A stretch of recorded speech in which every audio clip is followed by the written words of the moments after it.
अरे सिगरेट 12 रुपये रही है। तो पहला केवड़ो होतो ने अरे पहला भूल को याद ही नहीं आई। हमें याद नहीं है कि लारू पायड़ी भीजम लागे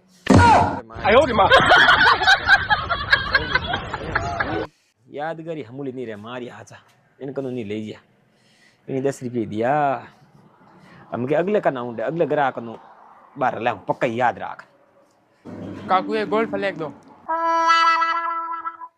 आला ये मारी आचा रे बड़े भूल को के कर नहीं करा 12 रुपया महंगी जी नहीं एडी आदत पड़ी है 10 रुपया बेस बेसा हम क्या उंडो अगले ग्राहक नु किनी हालत में 12 रुपया लेवना है याद राखो 12 सिगरेट 12 रुपया सा सिगरेट 12 रुपया सा गोल्ड फ्लैग 12 रुपया सा